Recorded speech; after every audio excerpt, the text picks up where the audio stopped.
Handa na ba ang inyong mga puso para sa isang kwentong susubok sa inyong pananaw tungkol sa pananampalataya at pag-ibig?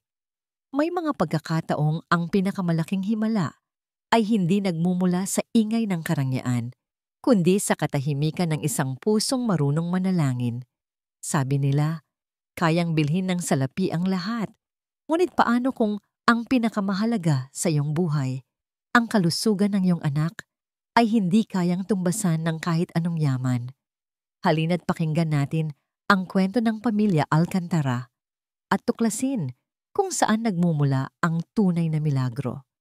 Ang pagbagsak ng telepono sa malamig na marmol na sahig ay kasing lakas ng isang pagsabog sa loob ng Villa Esperanza. Umalingaw-ngaw ang matinis na tunog sa bawat sulok ng malawak at marangyang silid, isang marahas na sigaw sa gitna ng nakabibinging katahimikan.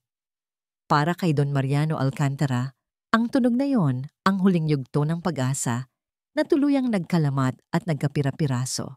Kagagaling lang niya sa pakikipag-usap sa isang kilalang espesyalista mula pa sa Switzerland, isang pangalan na katumbas ng pinakabagong tuklas ng medisina.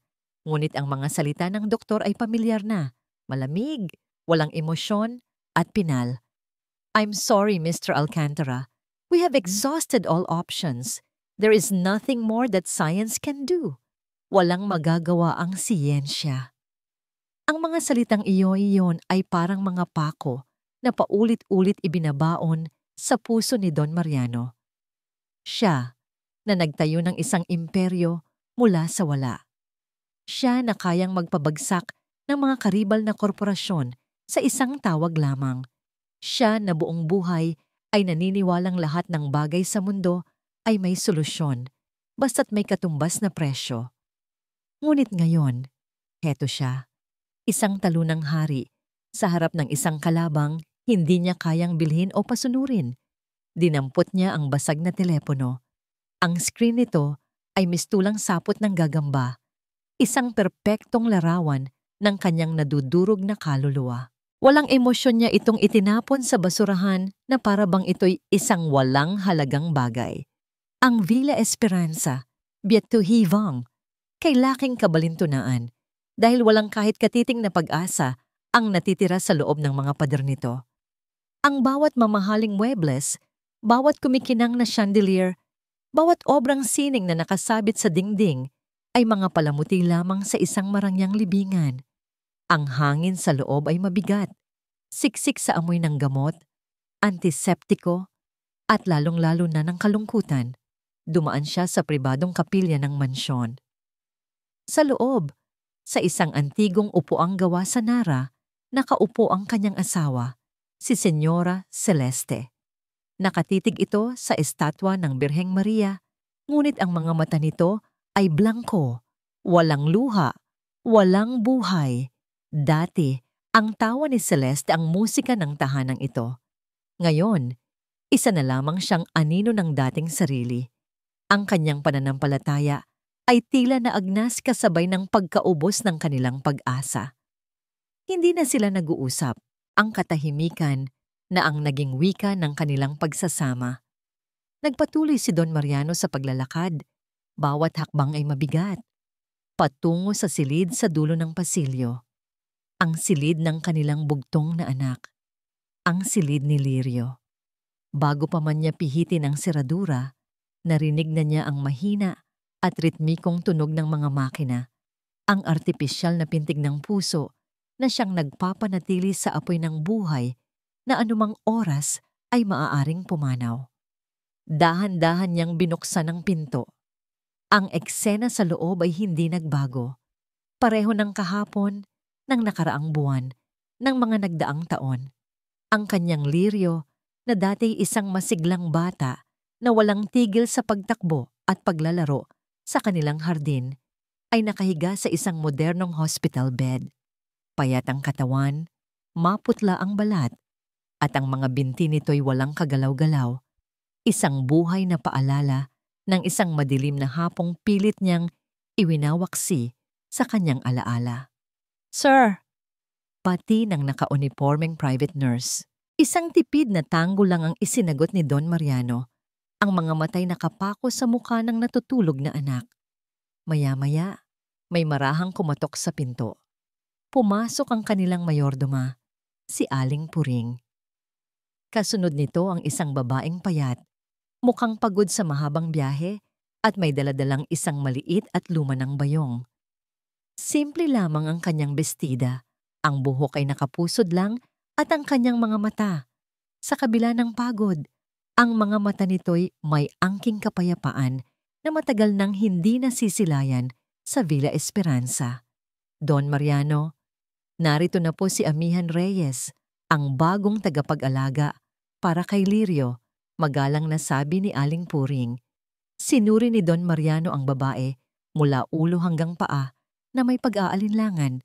Isa na namang desperadong hakbang, ilan na bang nurse at tagapag-alaga ang dumaan sa pamamahay na ito. Lahat sila'y sumuko rin. Ano ang maibibigay ng isang probinsyanang mukhang walang kamuwang-muwang sa mundo? Sanay ka ba sa mga aparatong yan? Tanong ni Don Mariano. Ang boses ay kasing lamig ng hangin sa silid. Marahang umiling si Amihan. Hindi po, senyor. Halos pabulong nitong sagot. Pero sanay po akong mag-alaga at marunong po akong magdasal. Isang mapaklang ng ngiti ang sumilay sa labi ni Don Mariano. Pagdarasal. Kung may nagagawa lang sana ang pagdarasal, hindi sana sila nalulunod sa impyernong ito. Gawin mo ang trabaho mo, walang gagambalain, at huwag kang gagawa ng ingay. Mariin niyang utos, bago biglang tumalikod at iniwan silang lahat. Sa kanyang opisina, pilit niyang ibinaon ang sarili sa trabaho. Ngunit sa pagdaan ng mga araw, ang katahimikan ng mansyon ay unti-unting napalitan ng mahinang pag-awit ni Amihan. Mga awiting bayan na nagmumula sa silid ni Lirio. Sa una, nakakairita ito. Ngunit nang lumaon, napansin niyang kahit ang mga nurse ay hindi na ito sinasaway. Tila may dalang kakaibang gaan ang tinig ng dalaga. Isang gabi, hindi siya mapakali. Dinala siya ng sariling mga paa, pabalik sa silid ng kanyang anak. Nakasara ang pinto, ngunit may kaunting siwang. Mula roon, sumilip siya. Patay na ang mga ilaw, maliban sa maliit na lampshade sa tabi ng kama. Nakaluhod si Amihan sa sahig. Ang mga kamay ay magkadaop sa tapat ng dibdib. Ang mga matay marahang nakapikit. Walang salitang lumalabas sa bibig nito, ngunit ramdam ni Don Mariano ang bigat at sinseridad ng kanyang panalangin. Pagkatapos ng ilang sandali, tumayo si Amihan. Lumapit ito kay Lirio, marahang hinawakan ng kamay ng bata. Inilapit nito ang kanyang bibig sa tainga ng kanyang anak at may ibinulong na tanging sila lang ang nakarinig. Aalis na sana si Don Mariano, pabalik sa kanyang sariling kadiliman, nang may isang salitang kumawala sa bibig ni Lirio.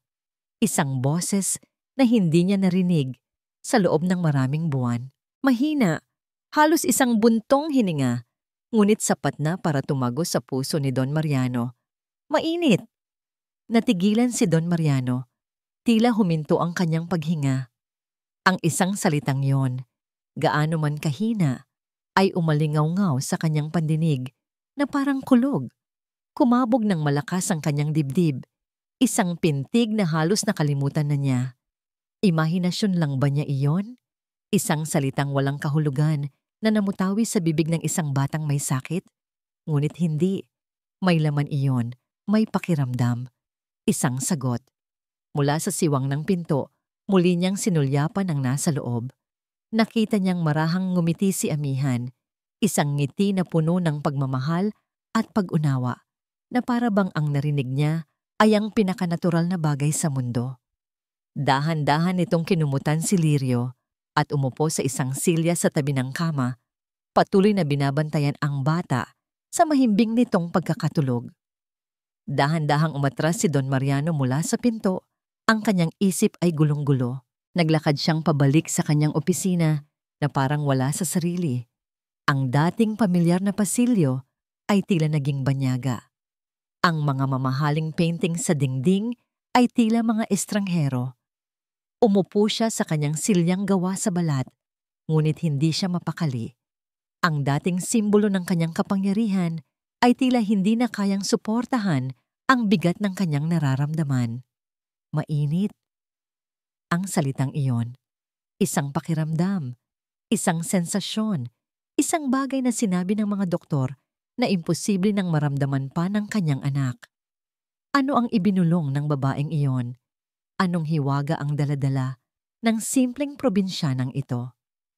Sa kauna-unahang pagkakataon, sa loob ng napakatagal na panahon, isang bagay, bukod sa kawalan ng pag-asa, ang sumakop sa isipan ni Don Mariano. Isang bagay na hindi niya maintindihan. Isang bagay na hindi kayang ipaliwanag ng siyensya o bilhin ng pera. Isang tanong, isang maliit, nagniningas na tanong sa gitna ng kadiliman ng Villa Esperanza. At habang nakatitig siya sa kawalan, ang salitang binigkas ni Lirio ay paulit-ulit na umuulit sa kanyang isipan. Isang misteryosong himig na sumisira sa katahimikan ng kanyang pagdurusa. Para kay Amihan, ang paggising sa Villa Esperanza ay parang paggising sa loob ng isang maganda, ngunit malungkot na panaginip. Sa kanyang pagmulat, ang una niyang nakikita ay ang kisameng napakataas na may mga disenyo na sa simbahan lang nila sa Baryo Luntiang bukid niya nakikita. Ang kama na kanyang tinutulugan ay mas malambot pa sa mga ulap na kanyang pinagmamasdan noon. Tahimik ang buong paligid, isang katahimikan na iba sa kapayapaan ng kanilang probinsya. Dito, ang katahimikan ay may kasamang bigat at lamig. Ngunit ang lahat ng iyon ay hindi nakapagpabago sa kanyang nakagawian. Bago pa man sumikat ang araw, dahan-dahan siyang bumabangon, nag-aayos ng sarili, at sa isang sulok ng kanyang maliit na kwarto, siya ay lumuluhod. Hindi ito isang obligasyon, kundi isang pangangailangan, tulad ng paghinga. Ang kanyang mga dasal ay simple.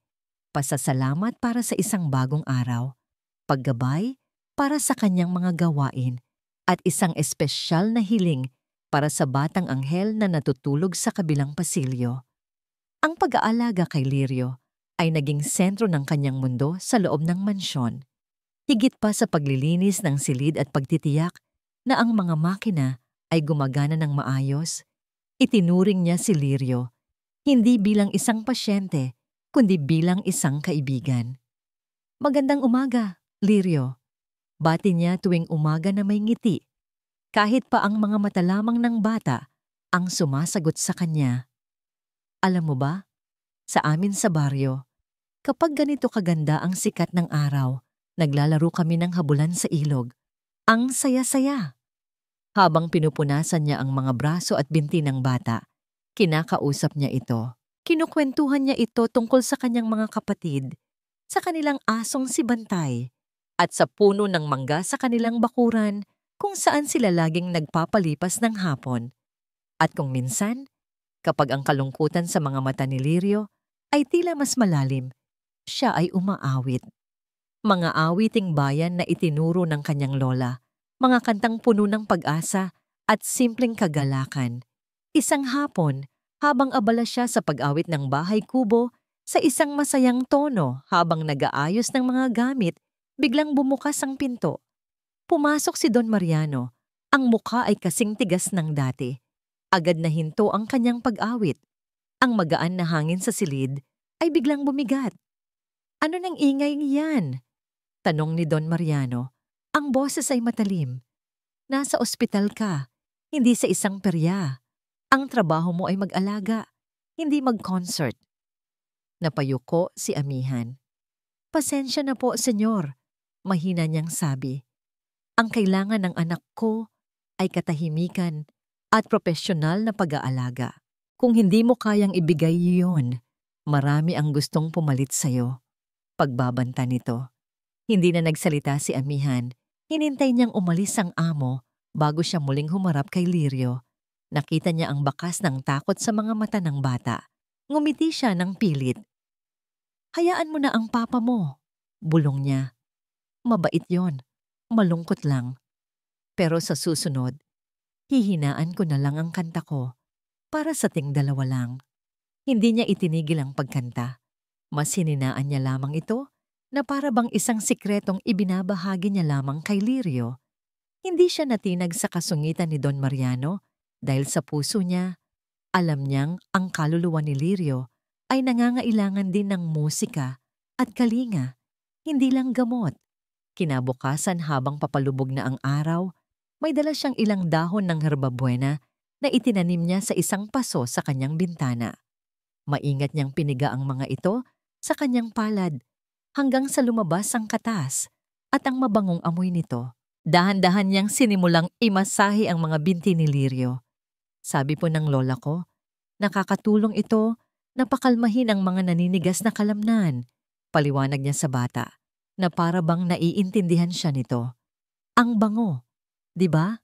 Amoy ng lunti ang bukid. Habang abala siya sa kanyang ginagawa, hindi niya namalayan ang pagdating ni Senyora Celeste. Tahimik itong nakatayo sa may pintuan, pinagmamasdan siya. Nang mag-angat siya ng tingin, nagulat siya at bahagyang napaatras.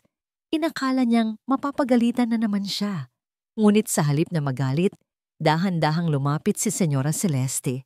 Ang mga mata nito, na laging puno ng kalungkutan, ay ngayon ay may bahid ng pag-usisa. Ano yan? Tanong ng ginang, ang boses ay mahina. Halos isang bulong. Herbabuena po, Senyora. Magalang na sagot ni amihan. Galing po sa tanim ko. Ginamit po ito ng lola ko na isang hilot para sa mga nababalian o napipilayan sa amin. Tinitigan ni Celeste ang mga kamay ni amihan na marahang humahaplos sa mga binti ni Lirio. Walang sinabi ang ginang, ngunit hindi rin siya umalis. Nanatili itong nakatayo roon, isang tahimik na saksi, at sa unang pagkakataon, tila may kakaibang liwanag na sumilay sa kanyang mga mata. Lumipas pa ang ilang araw. Isang beses, pagkatapos ng tanghalian, naisipan ni amihan na kwentuhan si Lirio ng isa sa mga paborito niyang pilyong kwento. Alam mo ba, Lirio, ang kwento ng pilandok at ng buwaya? Simula niya. Isang araw, gustong tumawid ng pilandok sa ilog, pero ang dami-daming buwaya. Kaya sumigaw siya. Mga kaibigang buwaya, pinapabilang kayo ng hari dahil mamimigay siya ng regalo. Naniwala naman ang mga buwaya at pumila ng diretso sa buong ilog. Ang ginawa ng matalinong pilandok, naglakad siya sa mga likod nila habang nagbibilang 1, 2, 3. Hanggang sa nakatawid siya. Pagdating sa kabilang pampang, tumawa siya ng malakas at sinabing, "Salamat sa tulay. Walang regalo galing sa hari." Huminto si amihan. Inaasahan ang karaniwang katahimikan. Ngunit pagtingin niya sa mukha ni Lirio, may napansin siyang kakaiba. Isang bahagyang pag-angat sa isang sulok ng mga labi nito. Isang kislap sa mga mata. At pagkatapos, nangyari ito. Isang maliit, halos hindi kapansin-pansin, ngunit totoong nangiti. Napasinghap si amihan. Ang puso niya'y tila lumundag sa tuwa. "Lirio, ngumiti ka." Sa may pintuan, nakatayo si Senyora Celeste, na kanina pa pala nanonood. Nang makita niya ang nangiti ng kanyang anak, ang unang nangiti sa loob ng mahigit 1 taon, hindi niya napigilan ang isang butil ng luha na dumaloy sa kanyang pisngi. Hindi ito luha ng pighati, kundi luha ng isang damdaming matagal na niyang kinalimutan. Pag-asa. Dumating ang araw ng lingguhang physical therapy ni Lirio. Gaya ng dati, naroon ang therapist na si G. Castro, isang lalaking profesional, ngunit laging may dalang balita ng kabiguan. "Wal pa rin pong pagbabago, Senyora," paliwanag ni G. Castro kay Celeste, habang marahang iginagalaw ang mga binti ni Lirio. "Ang muscle atrophy ay malala na. We are just doing this to prevent further deterioration, but we are not expecting any response." Si Celeste ay nakikinig lang. Ang mga kamay ay magkalapat sa kanyang kandungan. Si amihan naman ay nasa isang sulok, tahimik na nagdarasal habang nakatingin sa ginagawa nila. Iginagalaw ni Gia Castro ang paa ni Lirio, pataas-baba, paikot. As you can see, walang resistance, walang Hindi na niya natapos ang kanyang sasabihin. Sa kalagitnaan ng kanyang paliwanag, habang hawak niya ang sakong ni Lirio at sinusubukang iunat ang mga daliri nito sa paa, isang bagay ang nangyari. Ang hinlalaki sa paa ni Lirio. Bigla itong kumurba. Isang maliit, halos hindi makitang paggalaw. Ngunit para sa mga taong nasa silid na yon, ito ay kasing lakas ng isang lindol. Natigilan si G. Castro, ang mga mata niya'y nanlalaki sa pagkabigla habang nakatitig sa paa. Napahawak si Celeste sa kanyang bibig. Ang paghinga ay napigil. Maging si Amihan ay napatayo. Ang mga kamay ay napahawak sa kanyang dibdib. Natahimik ang buong silid. Walang nagsasalita. Walang gumagalaw. Lahat sila ay nakatingin sa isang maliit na daliri sa paa, na para bang iyon ang pinakaunang himala na kanilang nasaksihan sa buong buhay nila. Ang mundo ni Lirio Alcantara ay isang kaharian na may iisang bintana at 4 na pader. Ang kanyang kama, ang kanyang trono, ang kumot, ang kanyang balabal, at ang mga tunog ng makina. Sa paligid niya ang kanyang mga tapat na tagasunod. Laging naroon, hindi umaalis. Isang walang sawang paalala ng kanyang pagkakakulong. Sa loob ng mahabang panahon, ang kanyang katawan ay naging isang dayuhan sa kanya. Isang mabigat na bagay na hindi niya kayang utusan. Ang kanyang mga binti ay 2 estatwang garing, maganda tingnan, ngunit walang buhay, walang pakiramdam.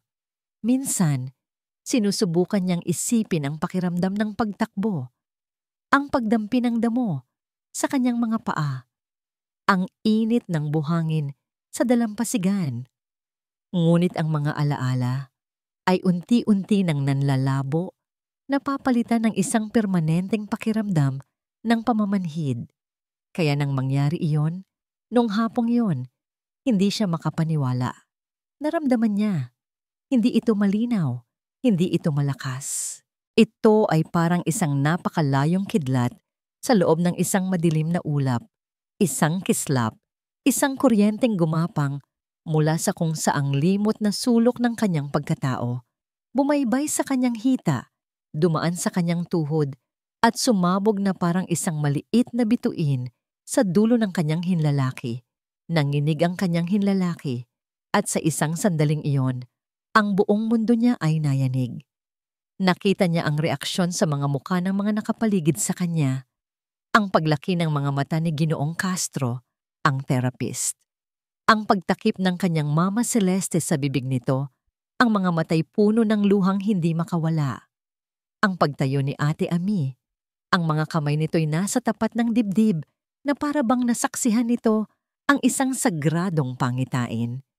Ang kanilang pagkabigla ang nagkumpirma sa kakanya. Hindi niya iyon guni-guni. Totoo ito. Ang balita ay kumalat sa Villa Esperanza na mas mabilis pa sa apoy. Biglang nagkaroon ng ingay. May mga yabag na nagmamadali sa pasilyo. May mga boses na nag-uusap sa telepono. At pagkatapos, dumating sila, ang mga doktor. Hindi na niya mabilang kung ilan. Mga lalaking nakaputing Amerikana, may dalang mga kakaibang gamit, at may mga matang sumusuri sa kanya na para bang siya ay isang palaisipan na kailangang lutasin. Pinaupo sila ng kanyang papa sa malaking sala, at kahit nakasara ang pinto ng kanyang silid, dinig na dinig niya ang kanilang pinag-uusapan. It's a simple involuntary nerve response, sabi ng isang boses na hindi pamilyar. A spinal reflex arc. The brain has nothing to do with it. It's not a sign of recovery. I agree, sabi ng isa pa. It could be a residual muscle memory. Sometimes these things happen. We shouldn't give the family false hope. Mga salitang hindi niya lubos maintindihan. Involuntary. Reflex. False hope. Ang mga salitang yun ay parang mga batong ipinupukol sa munting apoy na nagsisimula pa lamang sumiklab sa kanyang puso. Sinasabi ba nilang hindi ito totoo? Sinasabi ba nilang walang kahulugan ang naramdaman niya? Narinig niya ang boses ng kanyang papa, malamig at may diin. So you are all telling me That after millions of pesos spent on consultations around the world, what happened today was nothing? May bahid ng galit at pagkadismaya sa boses nito. We are not saying it's nothing, Don Mariano. We are saying it's not the miracle you think it is. It's biology. Predictable, explainable biology. Biology.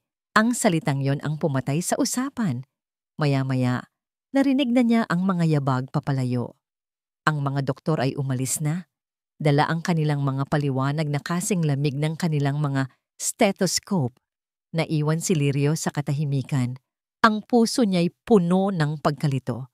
Sino ang paniniwalaan niya? Ang mga matatalinong doktor na nag-aral ng maraming taon? O ang maliit na kislap na naramdaman niya sa kaibuturan ng kanyang pagkatao? Nang gabing iyon, pumasok si Amihan sa kanyang silid. Dala nito ang kanyang hapunan sa isang tray. Ngumiti ito sa kanya, ang ngiti na laging nagpapagaan sa mabigat na hangin sa kwarto. Habang sinusubuan siya nito, hindi maalis sa isip ni Lirio ang tanong na kanina pa bumabagabag sa kanya. Kinailangan niyang lakasin ang kanyang loob. Matagal na siyang hindi nagsisimula ng usapan. Ang kanyang boses ay tila natutulog na rin, nangangalawang sa hindi paggamit. Ate, Ami, paos niyang tawag. Natigilan si Amihan. Ang kutsara ay nakabitin sa ere.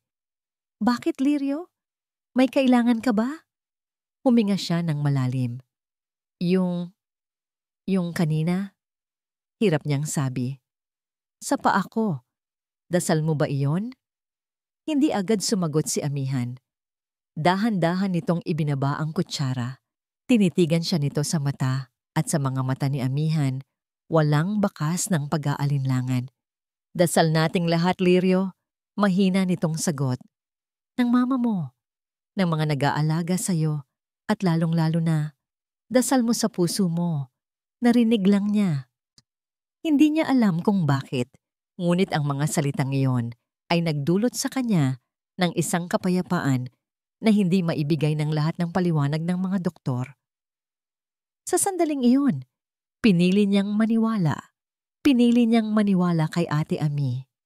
Bago ito umalis, may ibinulong si Lirio. Salamat. Kinabukasan, may narinig si Lirio na kakaiba mula sa labas ng kanyang silid. Ang boses ng kanyang papa. Kausap si Aling Puring. Puring, sabi ni Don Mariano. Ang boses ay mahina, ngunit may awtoridad. Mula ngayon, siguraduhin mong hindi ginagambala si Amihan kahit anong gawin niya para sa bata. Kahit anong dahon ang ilagay niya, kahit anong kanta ang awitin niya, hayaan niyo lang. Maliwanag? Opo, Don Mariano, sagot ng mayordoma. Narinig ni Lirio ang lahat. Alam niyang narinig din ng kanyang papa ang sinabi ng mga doktor. Alam niyang sa labas, ang kanyang papa ay matigas pa rin at hindi naniniwala sa mga himala. Ngunit ang utos na yon ay isang lihim na pagsuko. Isang lihim na pag-amin na marahil may mga bagay sa mundo na hindi kayang ipaliwanag ng biology. Nang sumunod na gabi, sa kanyang high-tech na opisina na napapaligiran ng mga monitor at libro, hindi mapakali si Don Mariano Alcantara. May kung anong puwersa na nag-udyok sa kanyang gawin ang isang bagay. Binuksan niya ang kanyang computer at hinanap ang access sa mga security camera ng mansyon. Natagpuan niya ang file ng araw na yon. Ang camera sa silid ni Lirio, ipinlay niya ito. Pinanood niya ang buong sesyon ng therapy. At pagkatapos, ni-rewind niya ito. Muli. At muli. Hanggang sa nakita niya ang eksaktong sandali. Bago pa man mapansin ni Ginoong Castro ang paggalaw, bago pa man ito mangyari, nakita niya si Amihan na nakatayo sa sulok. Ang mga labi nito ay gumagalaw sa isang tahimik na panalangin. Pagkatapos, tumingin ito ng diretso sa paa ni Lirio. At sa sandaling iyon, bago ang mismong pagkurba ng hinlalaki, May ibinulong ito sa hangin. Pinindot ni Don Mariano ang pause. Ang imahe sa screen ay nagyelo. Nandoon si Amihan. Ang mukha ay seryoso. Ang mga labi ay bahagyang nakaawang. Nag-zoom in siya. Mas malapit. Mas malapit pa. Pilit niyang binabasa ang hugis ng mga labi nito. Sinusubukang intindihin ang salitang walang tunog na binitiwan nito. Ano ang sinabi niya? Ano ang sikretong binulong niya sa hangin na nagpagalaw sa isang katawang matagal ng patay? Nakatitig lang siya sa screen, ang kanyang pusong puno ng luhika at pag-aalinlangan ay nahaharap ngayon sa isang imaheng hindi kayang ipaliwanag ng kahit anong agham. Ang imahe ni Amihan sa nakapost na screen ng computer ay naging isang obsesyon para kay Don Mariano. Gabi-gabi, sa katahimikan ng kanyang opisina, paulit-ulit niyang pinapanood ang sandaling iyon. Pinapalaki ang kuha, pinapabagal ang galaw, pilit na hinuhuli ang sikretong nakatago sa mga labi ng dalaga. Ngunit wala. Ang mga salita nito ay nanatiling isang misteryong hindi niya kayang basahin, isang himalang hindi niya kayang tanggapin. Dahil si Don Mariano Alcantara ay isang taong naniniwala sa mga bagay na nakikita, nahahawakan at nabibilang. Ang kanyang mundo ay gawa sa bakal, salamin at mga numero sa stock market. Walang puwang dito para sa mga bulong, mga panalangin o mga himalang hindi kayang ipaliwanag ng spreadsheet. Ang paggaling ni Lirio, kung totoo man ito, ay dapat may lohikal na dahilan. Isang gamot na hindi pa natutuklasan. Isang natatagong kondisyon ng bata. Hindi ito maaaring dahil sa isang probinsyanang may dalang mga dahon at awiting bayan. Hindi maari. Isang gabi, sa sobrang pagod at kakulangan sa tulog, nakatulog siya sa kanyang silya sa opisina. At sa kanyang pagtulog, bumalik ang anino na matagal na niyang tinatakbuhan. Ang anino ng nakaraan. Bigla, siya ay nasa loob na naman ng kanyang Mercedes, nagmamaneho sa kahabaan ng highway. Ang araw ay papalubog, kulay kahel at lila. Sa passenger seat nakaupo si Celeste, masaya, tumatawa habang nagkukwento.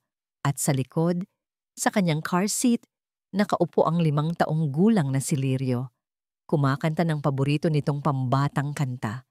Isang perpektong larawan ng isang masayang pamilya. Biglang nag-ring ang kanyang telepono. Isang pangalan ang lumabas sa screen. Ricardo Vargas. Isang karibal sa negosyo. Isang taong gusto siyang ibagsak. Sagutin mo na. Baka importante. Sabi ni Celeste. Ginawa niya.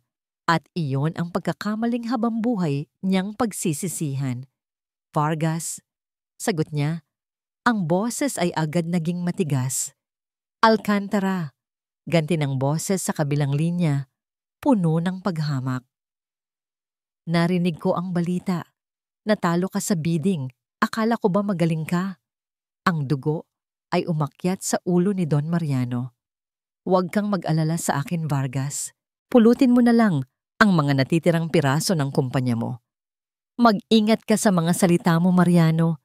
Isang araw, babagsak ka rin at sisiguraduhin kong ako ang tatapak sa'yo. Papa, look! A rainbow! Sigaw ni Lirio mula sa likod. Ngunit hindi niya ito pinansin. Ang kanyang atensyon ay nasa telepono. Ang kanyang galit ay kumukulo. Subukan mo, Vargas. Tingnan natin kung sino ang...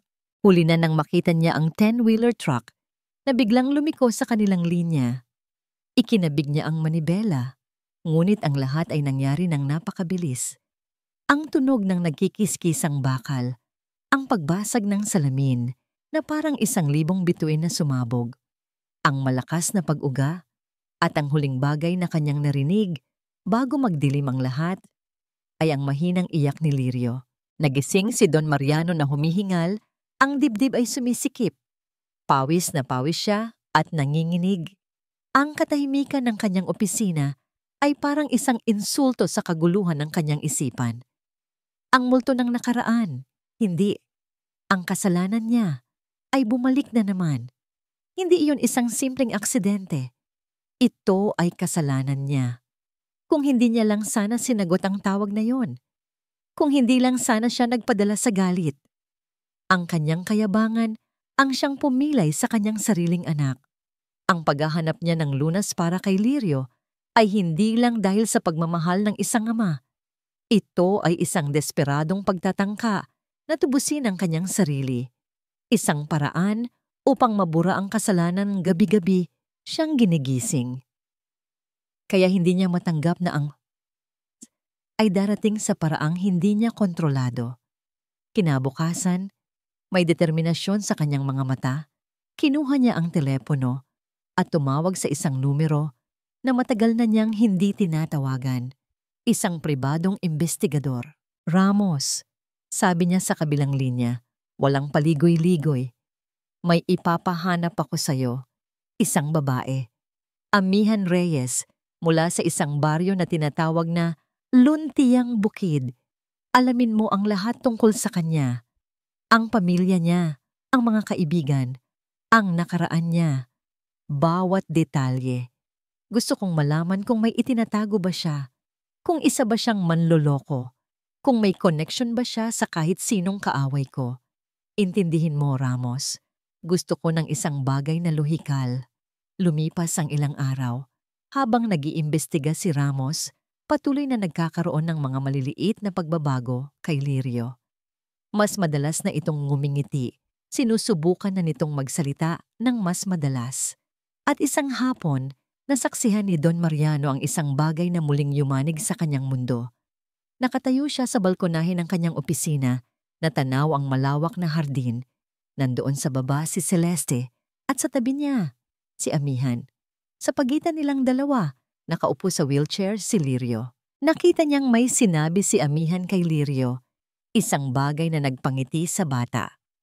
Pagkatapos, sa tulong ni Amihan at ng kanyang ina, inilagay ni Lirio ang mga kamay nito sa handrail ng wheelchair.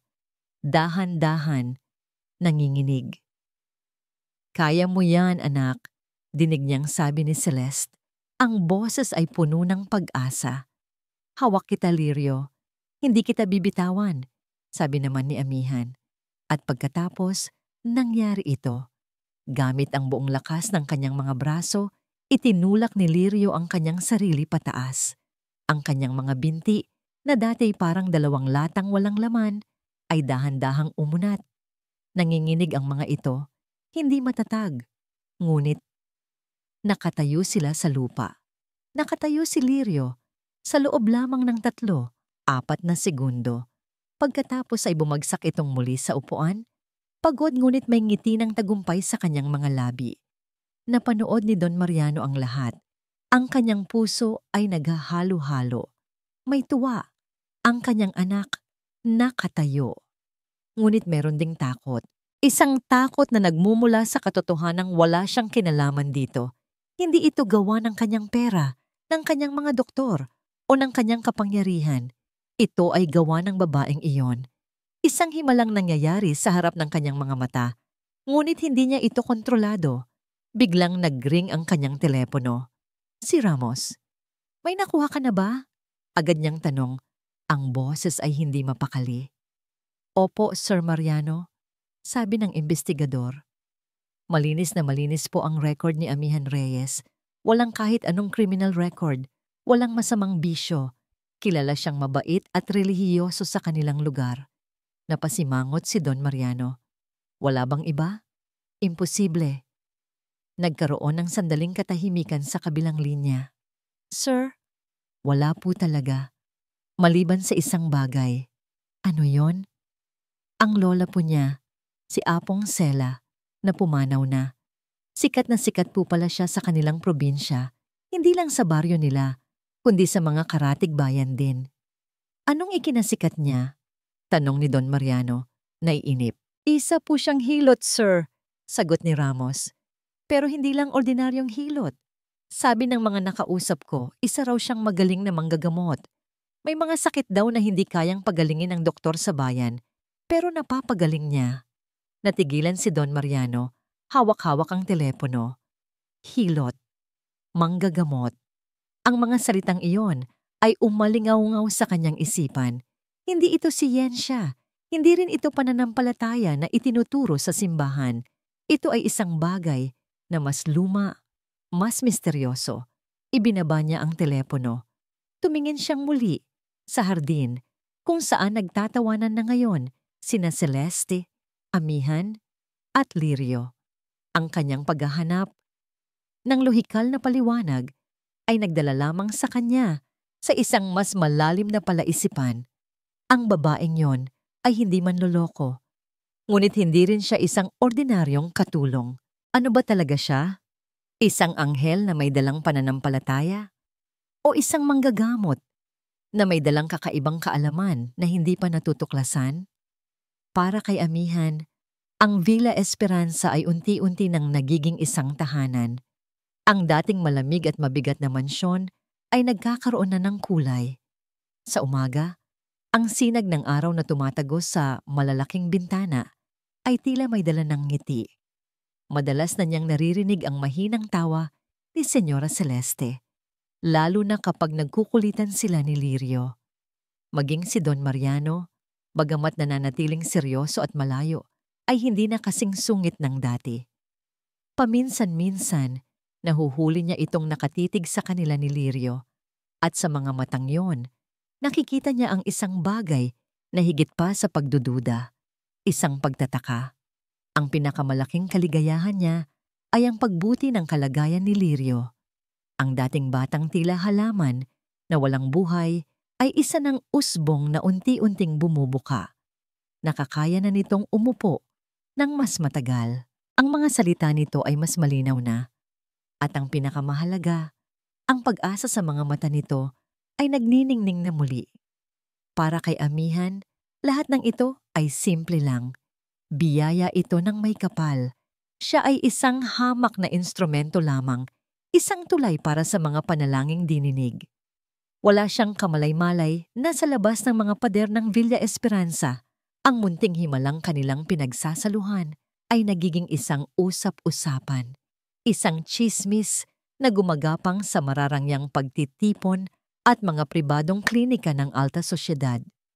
Sa isang modernong opisina na ang mga pader ay gawa sa salamin at bakal, nakaupo si Dr. Ricardo Vargas habang nagbabasa ng isang email mula sa isang kasamahan. Kumunot ang kanyang noo. Sounds unbelievable, I know, but my cousin is one of the private nurses, the Alcantara boy. He's showing signs of recovery.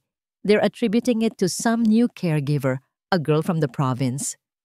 Isang mapaklang na ngiti ang gumuhit sa mga labi ni Vargas Alcantara. Ang pangalang iyon ay laging nagiiwan ng mapait na lasa sa kanyang bibig. Naalala niya ang kanilang mga sagupaan sa mundo ng negosyo, ang kayabangan ni Mariano, ang paraan nito, kung paano siya laging minamaliit. At naalala niya ang huling pag-uusap nila sa telepono. Ilang sandali bago ang aksidenteng sumira sa buhay ng pamilya nito. Isang bahagi niya ay nasiyahan noon. Iyon ang karma, sabi niya sa sarili. Ngunit ito, isang himala, isang probinsyana, hindi. Isa itong kahinaan, isang butas sa perpektong imahe ng makapangyarihang Don Mariano Alcantara. At si Ricardo Vargas ay isang taong sanay na sanay sa paggamit ng kahinaan ng iba. Kinuha niya ang kanyang telepono at tinawagan ng isang numero. Fred? Si Ricardo to. May ibibigay ako sa iyong istorya. Isang bagay na malaki. Off the record, syempre. Tungkol ito sa isang kilalang pamilya ng mga milyonaryo at sa isang, sabihin na nating, unorthodox na paraan ng panggagamot. Oo, Fred. Juicy to. Samantala, sa Villa Esperanza, abala si Amihan sa pagdidilig ng kanyang mga tanim na halaman sa paso nang tumunog ang kanyang luma at dikipad na cellphone. Ang kanyang ina. Nay, kumusta po kayo? Masaya niyang bati. Mabuti naman kami rito, anak. Ikaw ba? Maayos ka lang ba riyan? May bahid ng pag-aalala sa boses ng kanyang ina. Opo naman, Nay. Mababait po sila dito. Lalo na po si Senyora Celeste. At si Lirio po, ang alaga ko, ay unti-unti na pong lumalakas. Proud niyang kwento. Naku, salamat sa Diyos, sabi ng kanyang ina. Anak, kaya ako napatawag. May mga nagpunta kasi rito kahapon. Mga taga-syudad daw. Nagtatanong-tanong tungkol sa'yo. Kung ano raw ba ang trabaho mo riyan. Kung ano raw ang ginagawa mo. Sinabi ko lang na tagapag-alaga ka. Hindi ito pinansin ni amihan. Talaga po? Baka po mula sa ahensya na pinasukan ko. Nay, tinitingnan lang po siguro kung maayos ang kalagayan ko. Huwag po kayong mag-alala. Ang kanyang inosenteng isip ay hindi kayang abutin ang lalim ng kasamaang maaaring gawin ng tao. Para sa kanya, ang mundo ay simple. May mabuti at may masama. At siya ay laging nasa panig ng kabutihan. Hindi niya naisip na ang mga tanong na yon ay hindi nagmula sa pagkalinga, kundi sa pagnanais na manira. Kinagabihan, may isang malaking charity ball na kailangang daluhan ni Senyora Celeste. Ilang buwan na siyang hindi lumalabas, ngunit ngayon, dahil sa bagong pag-asa na kanyang nararamdaman, tila bumalik na ang kanyang lakas. Bagay ba, Ami? Tanong niya kay amihan habang suot ang isang eleganteng asul na bestida. Napakaganda niyo po, senyora. Sinserong sagot ni amihan. Para po kayong bituin. Ngumiti si Celeste, isang tunay na ngiti na umabot sa kanyang mga mata. Sa charity ball, marami ang bumati sa kanya. Nagulat sa kanyang biglaang paglabas at sa kakaibang sigla na kanilang nakikita sa kanya. Sa kalagitnaan ng gabi, isang lalaking nakangiti ang lumapit sa kanya. Celeste, it's been a while. You look wonderful. Bati ni Dr. Ricardo Vargas, ang ngiti ay hindi umabot sa kanyang mga mata. Ricardo, tipid na sagot ni Celeste, bahagyang nanigas ang katawan. Hindi niya kailanman nagustuhan ang lalaking ito. I've heard wonderful news about your son. Pagpapatuloy ni Vargas, ang boses ay puno ng pahiwatig. A miraculous recovery, they say. I must congratulate you and Mariano. You must have found a brilliant new doctor. We are very blessed. Maingat na sagot ni Celeste. Oh, blessed indeed, sabi ni Vargas. May halong pang-uuyam. But I heard it's not a doctor. I heard you're using a rather unorthodox method. Something more traditional. You must tell me about this miracle worker of yours sometime. Naramdaman ni Celeste ang panganib sa mga salita ni Vargas. Ang paraan ng pagbigkas nito sa salitang a miracle worker ay puno ng lason. If you'll excuse me, Ricardo, sabi ni Celeste, nagmamadaling umalis. Ngunit bago pa siya makalayo, humabol si Vargas. Just be careful, Celeste. Bulong nito. Sapat na para marinig niya.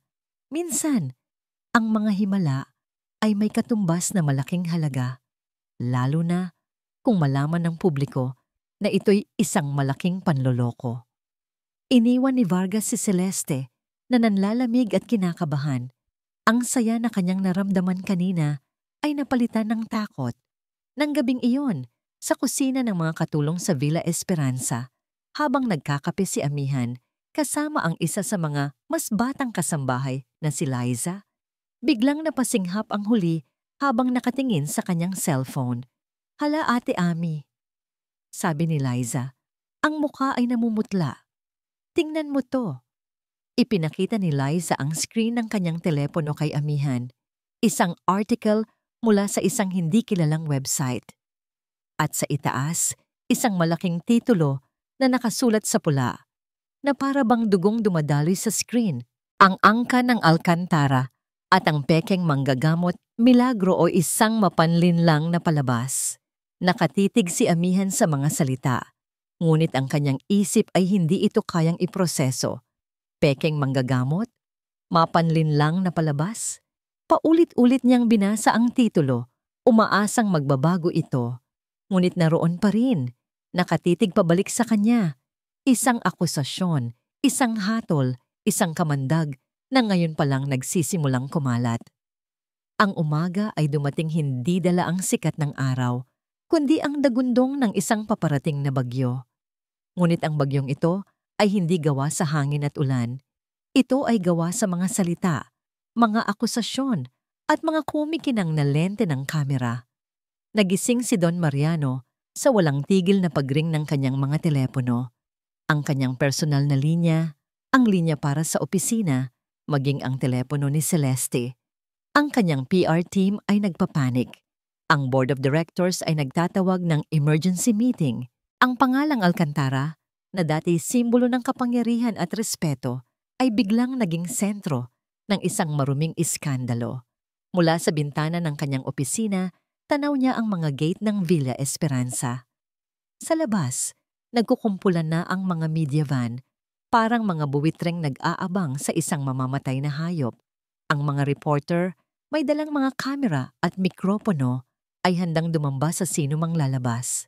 Ang kanyang pribadong santuwaryo ay naging isang kulungan.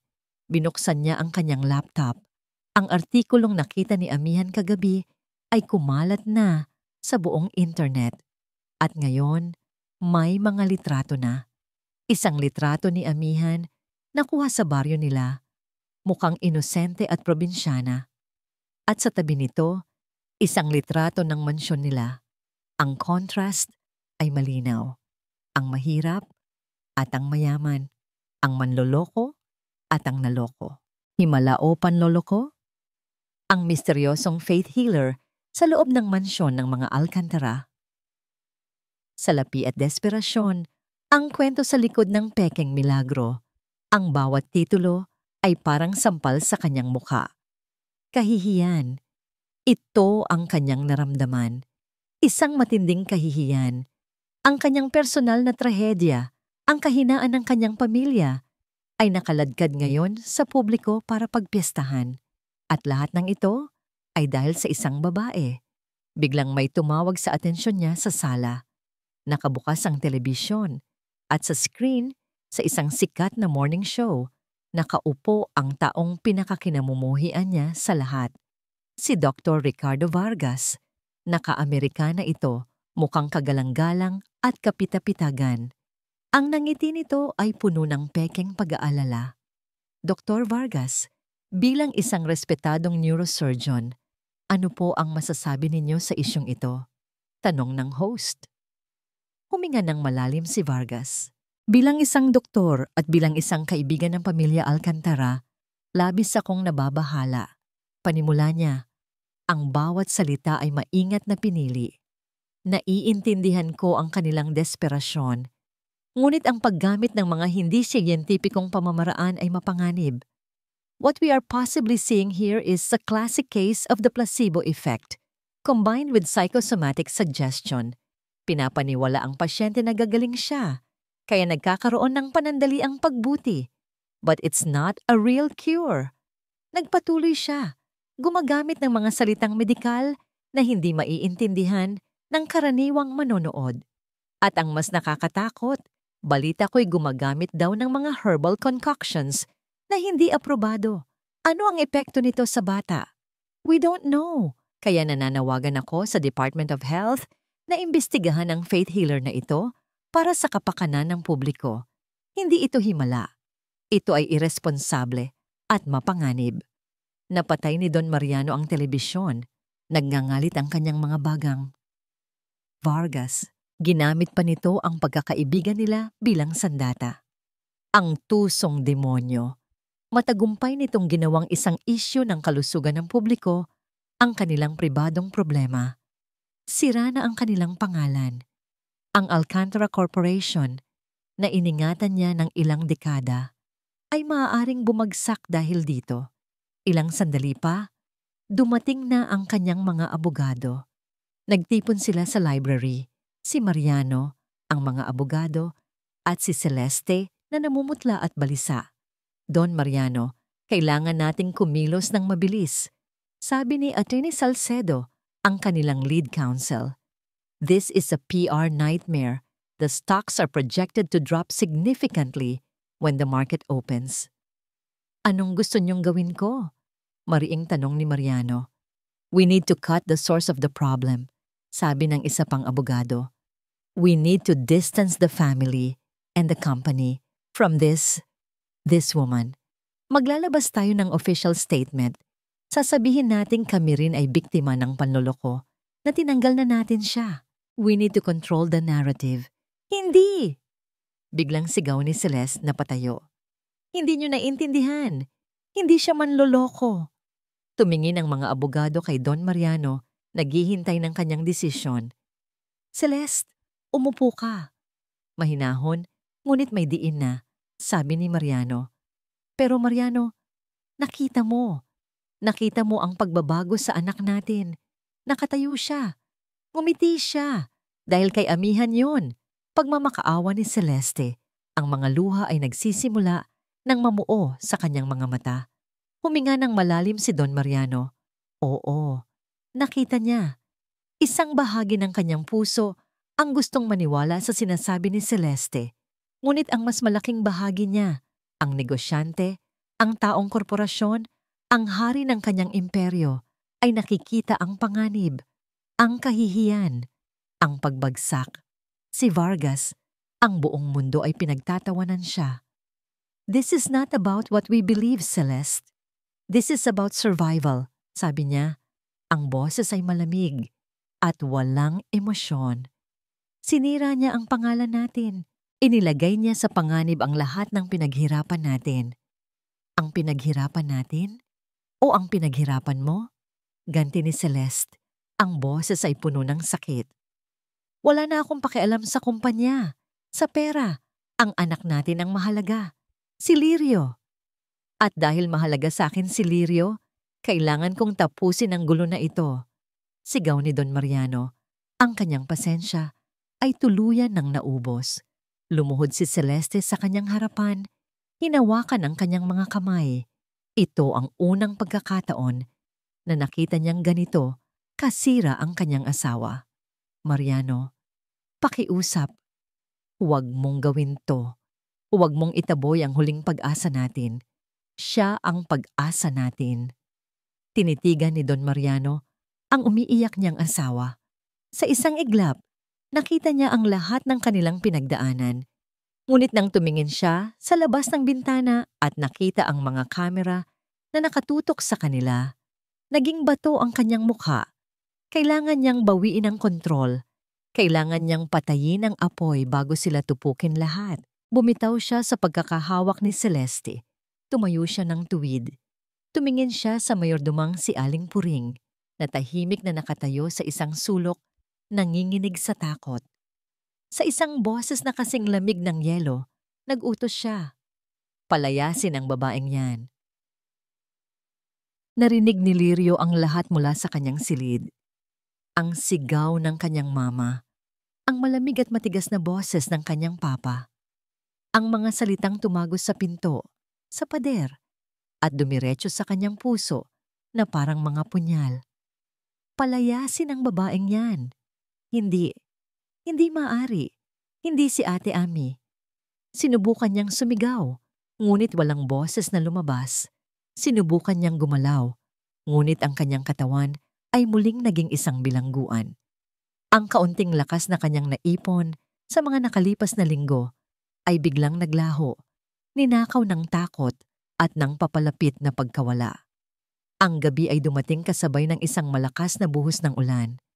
Ang langit ay tila nakikidalamhati. Ang bawat patak ng ulan na humahampas sa bintana ng kanyang silid ay parang mga luhang hindi niya kayang iluha. Mula sa kanyang kama, kitang-kita niya ang nangyayari sa ibaba. Ang mga security guard ay binuksan ang malaking gate. Ang liwanag mula sa mga headlights ng mga sasakyan ng media ay sumilip na para bang mga mata ng demonyong nag-aabang. Maya-maya, bumukas ang pinto ng kanyang silid. Pumasok si Amihan. Hindi ito umiiyak. Ngunit ang mga mata nito ay mas malungkot pa sa pinakamalungkot na gabing nakita niya. Ang dating liwanag sa mga ito ay napalitan ng isang blangkong pighati.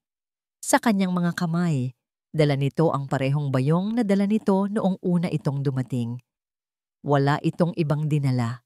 Dumating siyang walang anuman at aalis siyang walang anuman. Lumapit ito sa kanyang kama. Marahan itong hinawakan ng kanyang kamay.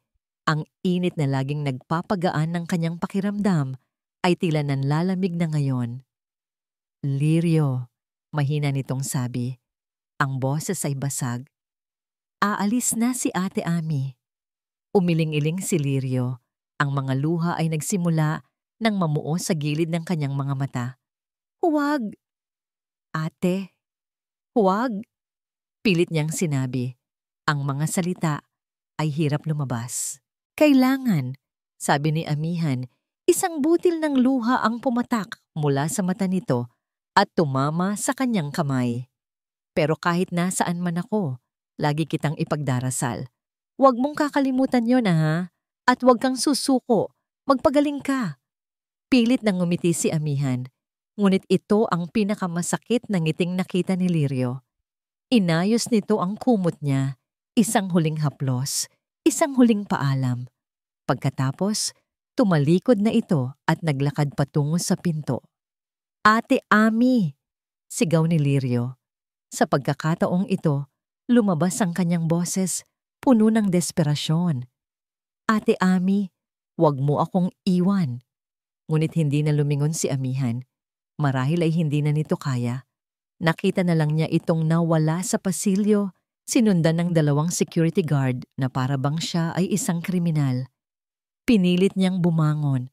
Gamit ang buong lakas na natitira sa kanya, sinubukan niyang abutin ang wheelchair na nasa tabi ng kanyang kama. Ngunit ang kanyang mga braso ay nanghihina. Ang kanyang mga binti ay muling naging mga dayuhan. Bumagsak siya pabalik sa kama, talunan at walang magawa. Mula sa bintana, nasaksihan niya ang lahat. Nakakita niya si Amihan na lumabas ng mansyon, walang payong, sinalubong ng malakas na ulan. Nakita niya ang pag-flash ng mga kamera, ang pagdagsa ng mga reporter na sumisigaw ng mga tanong. Ngunit si Amihan ay nagpatuloy lang sa paglalakad. Ang ulo ay nakayuko, hanggang sa nilamon na ito ng dilimat ng ulan sa labas ng kanilang gate. Nang sandaling iyon, isang bagay ang nabasag sa loob ni Lirio. Ang munting apoy ng pag-asa na sinindihan ni Amihan ay biglang binuhusan ng isang balde ng nagyayelong tubig. Ang init na kanyang naramdaman ay napalitan ng isang matinding lamig na gumapang sa buong katawan niya. Biglang bumukas muli ang pinto. Pumasok si Don Mariano. Ang mukha nito ay hindi mabasa, ngunit ang mga mata ay umiiwas tumingin sa kanya. Papa! Umiiyak na, sabi ni Lirio. Bakit? Bakit mo siya pinalayas? Para sa ikabubuti mo itito, anak, sabi ni Don Mariano. Ang boses ay walang buhay. Hindi! Sigaw ni Lirio. Ang galit at sakit ay sumabog mula sa kanyang dibdib. Kinuha niya ang unan sa kanyang tabi at ibinato ito sa kanyang ama. Sinungaling! Sinungaling ka, Papa. Pinalayas mo ang anghel ko. Pinalayas mo siya. Kinuha niya ang lahat ng bagay na abot ng kanyang kamay. Ang baso ng tubig, ang libro, ang remote control, at ibinato ang mga ito sa sahig, sa pader, kahit saan. Isang bagsak para sa bawat piraso ng kanyang nadurog na puso. Hindi gumalaw si Don Mariano. Hinayaan lang niya ang kanyang anak na ilabas ang lahat ng galit nito. Nang wala nang maibato si Lirio, humiga na lang ito at humagulgol ng malakas. Ang kanyang maliliit na balikat ay nanginginig. Ang tunog ng kanyang pag-iyak ay humalo sa tunog ng malakas na ulan sa labas. Isang symphony ng kalungkutan na bumalot sa buong Villa Esperanza. Pumasok si Senyora Celeste. Ang mga mata ay namumugto. Yumakap ito sa kanyang anak, sabay na umiiyak. Ngunit si Lirio ay wala nang maramdaman kundi ang lamig. Iniwan sila ni Don Mariano. Nagkulong ito sa kanyang opisina. Sa dilim. Walang ilaw, tanging ang anino ng ulan na gumuguhit sa mga bintana. Umupo siya sa kanyang silya, hawak ang isang baso ng mamahaling alak, ngunit hindi niya ito iniinom. Nakatitig lang siya sa kawalan. Ang imahe ng pag-alis ni Amihan sa gitna ng ulan at ang imahe ng aksidente, maraming taon na ang nakalipas, ay paulit-ulit na naglalaro sa kanyang isipan. nagsasanib, nagiging isang bangungot na gising niyang pinapanood. Ginawa ba niya ang tama? O inulit lang niya ang kanyang pinakamalaking pagkakamali? Kinabukasan, ang ulan ay tumila na. Ngunit ang bagyo sa loob ng Villa Esperanza ay mas malala pa. Pumasok ang umagang nurse sa silid ni Lirio para sa kanyang daily check-up. "Lirio, gising na," mahinahon niyang sabi. Ngunit hindi sumagot si Lirio. Hinawakan ng nurse ang kanyang noo. "Napakainit mo," gulat niyang sabi. Tiningnan niya ang mga monitor. Ang heart rate ng bata ay hindi regular. Sinubukan niyang gisingin ulit si Lirio. Mas malakas ngayon. Ngunit ang bata ay hindi gumagalaw. Biglang napatingin ang nurse sa mga binti ni Lirio na nakalabas sa kumot. Ang mga ito na sa mga nakaraang araw ay nagkakaroon na ng kulay at init, ay ngayon ay maputlang maputla. At nang hawakan niya ito, napasingap siya sa ginaw. Kasing lamig ng yelo. Tumakbo siya palabas ng silid. Ang muka ay puno ng takot. "Tulong!" sigaw niya. "Doktor! Tumawag kayo ng doktor!" Si Lirio, hindi na humihinga ng maayos. Ang katahimikan na ipinataw ni Don Mariano sa Villa Esperanza ay biglang nabasag ng tunog ng sindak. Mga yabag na nagmamadali, mga boses na puno ng pag-aalala. Ang nakakabinging sirena ng isang pribadong ambulansya na papalapit. Para kay Don Mariano na nakaupo pa rin sa dilim ng kanyang opisina, ang bawat tunog ay isang martilyo na pumupukpok sa kanyang sentido. Nang pumasok ang mga doktor at paramedics sa silid ni Lirio, si Don Mariano ay nanatiling isang anino sa may pintuan. Pinanood niya silang kumilos ng mabilis, isinasaksak ang mga kung ano-anong tubo, nagsisigawan ng mga terminong medikal na hindi niya maintindihan. Ngunit ang naintindihan niya ay ang itsura sa kanilang mga mukha. Pag-aalala, pagmamadali, at isang bagay na mas malala, ang anino ng pagkatalo. His temperature is critical. His vitals are dropping. Severe psychological trauma leading to a psychosomatic relapse. It's as if his will to live is gone. Ang kagustuhang mabuhay ay nawala. Ang mga salitang iyon ay tumagos sa puso ni Don Mariano nang mas malalim kaysa sa kahit anong bala. Siya ang pumatay sa kagustuhang yon. Ang kaunting pag-asa na sinindihan ni Amihan, siya rin ang pumatay. Pinanood niya ang kanyang anak na ngayon ay walang malay. Ang mukha ay namumutla sa ilalim ng mga artipisyal na ilaw. Nakita niya ang sarili niyang pagkakamali na nakalarawan sa bawat mahinang pintig ng puso ng bata sa monitor. Ang kanyang kayabangan ang nagdulot ng aksidente. Ang kanyang kayabangan ang nagtaboy sa lunas. 2 beses. 2 beses niyang sinira ang buhay ng kanyang anak. 2 beses siyang nabigo bilang isang ama. Ang lahat ng kanyang pera, ng kanyang kapangyarihan, ng kanyang imperyo ay walang silbi. Basura. Lahat ay basura sa harap ng isang buhay na unti-unting nawawala. Hindi na niya kinaya. Dahan-dahan siyang tumalikod. Hindi na pinansin ang kaguluhan sa silid. Naglakad siya na parang isang kaluluwang ligaw sa mga pasilyo ng sarili niyang bahay. Hindi siya pumunta sa kanyang opisina, ang trono ng kanyang kapangyarihan. Hindi rin sa sala, ang entablado ng kanyang pagpapanggap. Dinala siya ng kanyang mga paa sa isang lugar na matagal na niyang iniiwasan, ang pribadong kapilya. Ang santuaryo ni Celeste. Pumasok siya sa loob. Ang amoy ng kandila at lumang kahoy ay sumalubong sa kanya. Sa gitna, nakatayo ang estatwa ng Birheng Maria.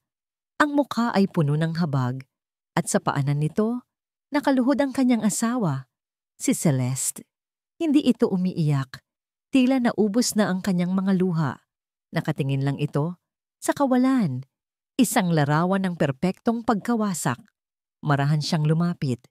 Naramdaman ni Celeste ang kanyang presensya, ngunit hindi ito lumingon.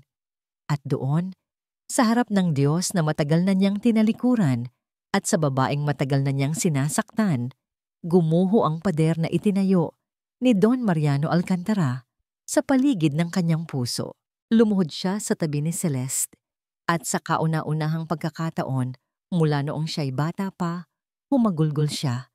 Isang iyak na hindi dahil sa awa sa sarili, kundi dahil sa bigat ng isang kasalanang hindi na niya kayang pasanin.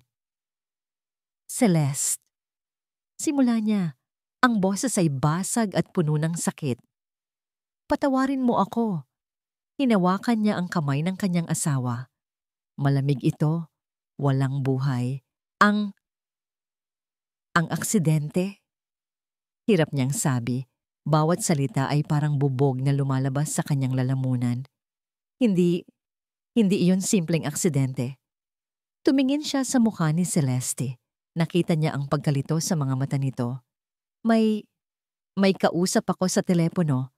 Pagpapatuloy niya, nanginginig.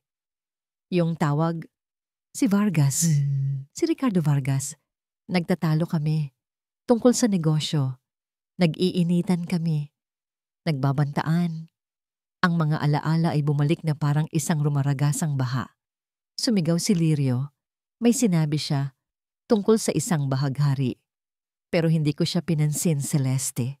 Hindi ko siya pinansin dahil mas importante sa akin ang galit ko, ang pride ko. Humigpit ang hawak niya sa kamay ni Celeste. Kasalanan ko. Ako ang may kasalanan kung bakit napilay ang anak natin. At ako rin ang may kasalanan kung bakit siya mamamatay ngayon. Itinukod niya ang kanyang noo sa sahig na gawa sa marmol. Ang kanyang katawan ay nanginginig sa bigat ng kanyang pag-amin. Handa na siya sa galit ni Celeste, sa kanyang mga sumpa, sa kanyang pag-iwan, karapat-dapat siya sa lahat ng iyon. Ngunit sa halip na galit, ang naramdaman niya ay isang marahang haplos sa kanyang likod. Dahan-dahan siyang nag-angat ng tingin. Nakatingin sa kanya si Celeste at sa mga mata nito wala siyang nakitang galit. Ang nakita niya ay isang kalaliman ng sakit at pag-unawa na hindi niya kailanman nakita. Inilapit ni Celeste ang kanyang sarili at niyakap ang kanyang sirang-sirang asawa. Isang yakap na puno ng kapatawaran. Matagal ko nang alam, Mariano. Bulong ni Celeste. Ang boses ay mahina, ngunit matatag. Hindi man lahat ng detalye, pero nararamdaman ko sa puso ko. Hinihintay lang kitang sabihin. Humiwalay ito sa yakap at hinawakan ang kanyang mukha. Pinunasan nito ang kanyang mga luha gamit ang mga hinlalaki nito. Pero hindi ito ang oras para sisihin ang nakaraan, sabi ni Celeste. At sa unang pagkakataon, sa loob ng ilang araw, may kislap ng determinasyon sa kanyang mga mata. Ngayon, kailangan nating itama ang lahat. Ang mga salitang iyon ay parang isang susi na nagbukas ng isang bagay sa loob ni Don Mariano. Ang pagpapatawad ng kanyang asawa ay hindi nag-alis ng kanyang kasalanan, ngunit binigyan siya nito ng lakas. Isang huling pagkakataon para itama ang isang pagkakamali. Tumayo si Don Mariano Alcantara. Ang pagkalugmok ay napalitan ng isang desperadong determinasyon. Ang kanyang mga mata, na kanina'y puno ng luha, ay ngayon ay nag-aapoy. Mabilis siyang lumabas ng kapilya at naglakad patungo sa hagdanan kung saan nag-aabang ang kanilang mayordoma, si Aling Puring, na balisa. Aling Puring, sabi niya. Ang boses ay malakas at malinaw, umaaling-awngaw sa buong mansyon. Ang boses ng dating Don Mariano, ngunit may bagong layunin. Hanapin mo si Amihan. Ipadala mo ang lahat ng tauhan natin. Tawagan mo ang lahat ng kontak natin. Kahit saang lupalop pa siya ng Pilipinas, ibalik mo siya rito. Ang Baryo Luntiang Bukid ay sumalubong kay Amihan na parang isang yakap ng isang matagal nang nawalay na ina. Ang amoy ng basang lupa pagkatapos ng ulan, ang huni ng mga kuliglig sa gabi, ang init ng araw sa kanyang balat, habang tinutulungan niya ang kanyang ina sa pagbibilad ng palay. Ito ang mga simpleng bagay na kanyang kinalakhan, ang kanyang santuwaryo. Sinubukan niyang bumalik sa dati, Sinubukan niyang ibaling ang kanyang isip sa trabaho, sa pag-aalaga sa kanyang mga nakababatang kapatid, sa pagdarasal sa kanilang maliit at lumang simbahan. Ngunit sa bawat sandali ng katahimikan, isang mukha ang laging bumabalik sa kanyang isipan. Ang mukha ni Lirio. Kamusta na kaya siya? May nag-aalaga pa kaya sa kanya? May kumakanta pa kaya para sa kanya? Ang mga tanong ay parang mga tinik sa kanyang puso. Ang sakit ng pagtataboy sa kanya ay napapalitan ng mas malalim na sakit ng pag-aalala para sa batang naiwan niya. Ang mga akusasyon sa internet, ang kahihiyan, lahat ay kaya niyang tiisin. Ngunit ang isiping nag-iisa at malungkot muli si Lirio. Iyon ang bagay na gumigising sa kanya sa kalagitnaan ng gabi. Isang hapon, habang nagwawalis siya sa kanilang bakuran, isang kakaibang tunog ang pumunit sa katahimikan ng baryo. Isang ugong ng makina na hindi pamilyar. Hindi ito tunog ng traktora o ng tricycle. Ito ay tunog na mayaman, makinis, at makapangyarihan. Napatigil sa paglalaro ang mga bata sa kalsada. Ang mga matatandang nagkukwentuhan sa tindahan ni Aling Nena ay napatingin. Lahat ay nakatanaw sa isang direksyon. Mula sa liko ng maalikabok na daan, lumitaw ang isang itim. Kumikinang na sasakyan. Isang Mercedes-Benz. Para itong isang itim na perlas na napadpad sa gitna ng isang palayan. Dahan-dahan itong gumapang sa makitid na daan.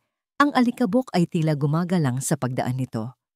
Huminto ito mismo sa tapat ng kanilang maliit na dampa. Bumukas ang pinto sa driver's side at mula sa loob, lumabas ang isang taong hinding-hindi inaasahan ni Amihan na makikita sa lugar na yon, si Don Mariano Alcantara. Ngunit hindi ito ang Don Mariano na kilala niya.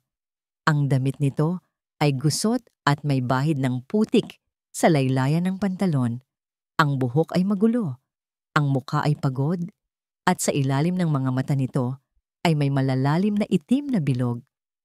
Ang dating tindig ng kapangyarihan ay napalitan ng isang tindig ng bigat at desperasyon. Natulala si Amihan, hawak-hawak pa rin ang walis tingting. Ang mga kapitbahay nila ay nagsilabasan na, nagbubulungan, nagtataka kung sino ang importanteng bisita ng mga Reyes. Naglakad si Don Mariano palapit sa kanya. Bawat hakbang nito ay tila isang pakikibaka. Tumigil ito sa kanyang harapan. Tinitigan siya nito at sa mga matang iyon, wala na ang dating lamig at pagdududa. Ang nakita ni Amihan ay isang bagay na nakakagulat. Pagkasira at pagsusumamo. Amihan, sabi nito. Ang boses ay paos. Halos hindi marinig. Hindi nakapagsalita si Amihan.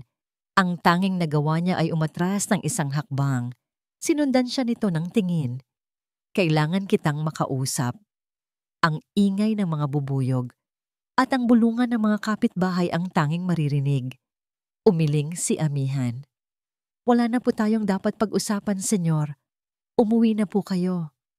Tatalikod na sana siya para pumasok sa loob ng bahay.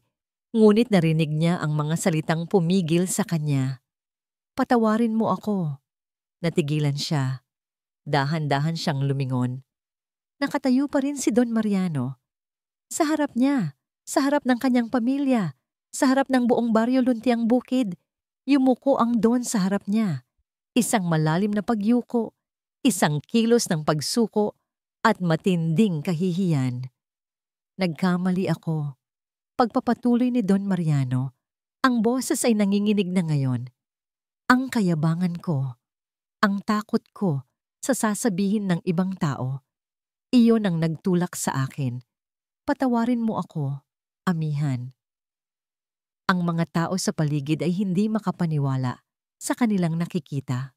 Ang makapangyarihang Don Alcantara, nagmamakaawa sa isang hamak na taga-baryo.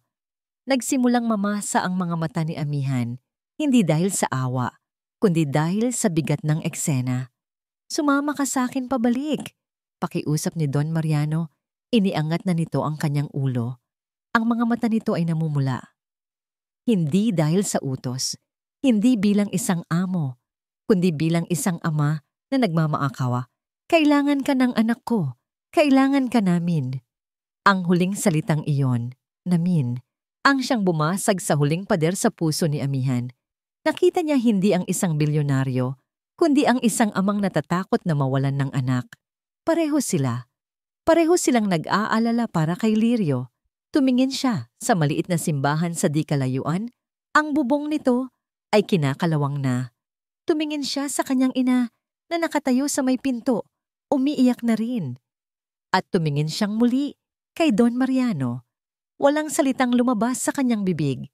Dahan-dahan lang siyang tumango.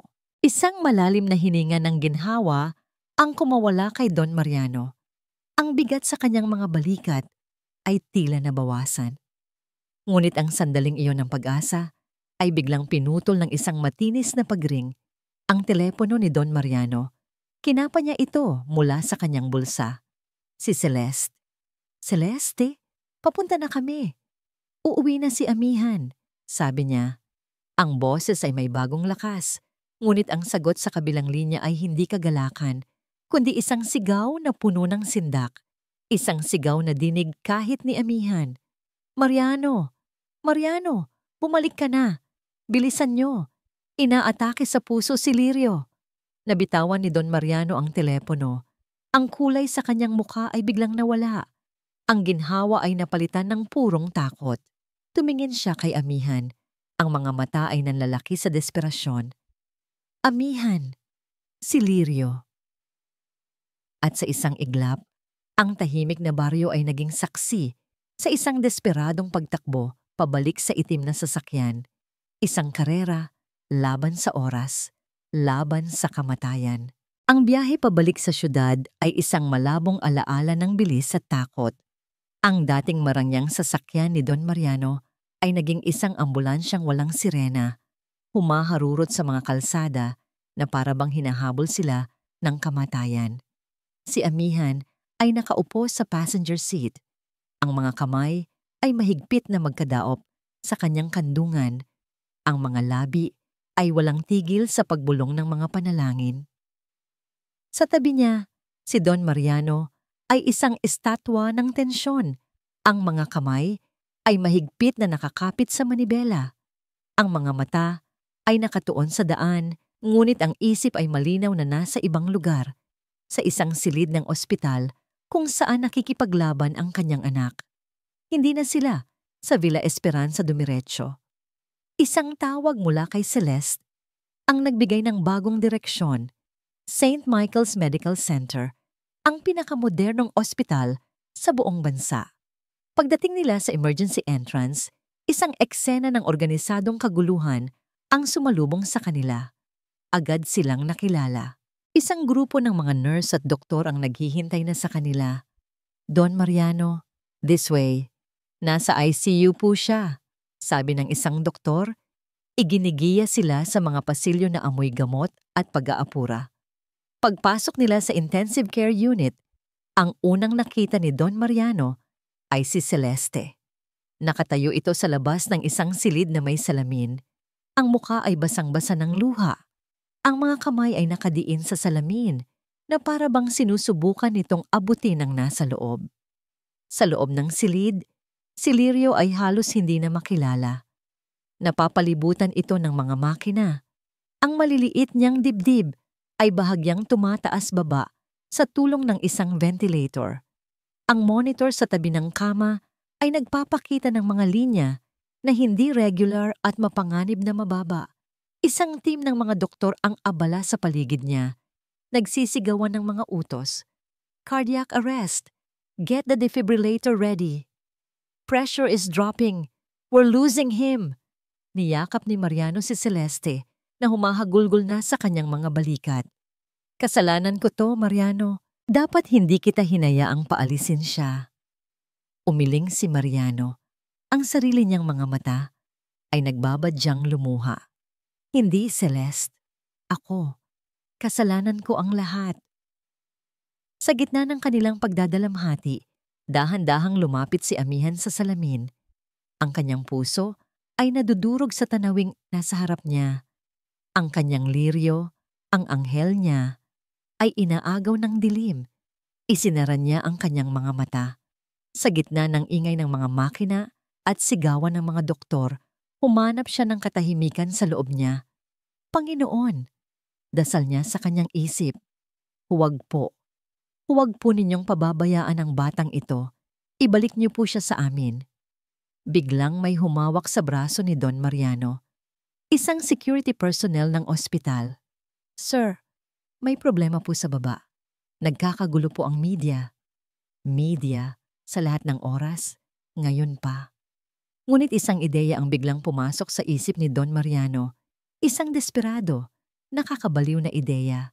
Binitawan niya si Celeste at humarap sa kanyang PR manager na kararating lang. Magpatawag ka ng press conference dito mismo. Ngayon na. Utos niya, ang boses ay may biglaang determinasyon. Ano sir? Pero hindi ito ang tamang oras. Gulat na sagot ng manager. Gawin mo! Sigaw ni Mariano. Samantala, isang head doctor ang lumabas mula sa ICU. Ang mukha nito ay seryoso. Don Mariano, ginagawa po namin ang lahat ng aming makakaya, pero kailangan nyo na pong maghanda sa pinakamasama. Ang mga salitang iyon ay parang isang sentensya ng kamatayan. Gumuho muli ang mundo ni Celeste, ngunit si Amihan, sa pagkarinig nito, ay tila nagising. Naglakad siya papunta sa pinto ng ICU. Sandali lang po. Pigil sa kanya ng isang nurse. Bawal po pumasok ang sino man. Ngunit lumingon si Amihan kay Don Mariano. Ang mga mata ay puno ng isang bagay na hindi pa nakikita ng Don sa kanya dati. Isang tahimik, ngunit hindi matitinag na awtoridad. Senyor, sabi niya, pakiusap. Nag-aalangan man, tumango si Don Mariano. Papasukin niyo siya. Utos niya sa mga staff ng ospital. Walang pag-aalinlangan. Pumasok si Amihan sa loob ng silid. Nilampasan niya ang mga doktor, ang mga makina. Lumapit siya sa kama ni Lirio at marahang hinawakan ang kamay ng bata. Clear! Sigaw ng isang doktor at ang katawan ni Lirio ay bahagyang umangat dahil sa kuryente. Ngunit ang linya sa monitor ay nanatiling mapanganib. Hindi ito pinansin ni Amihan. Inilapit niya ang kanyang bibig sa tainga ni Lirio. Lirio, si Ate Ami to. Bulong niya, huwag kang bibitaw. Lumaban ka.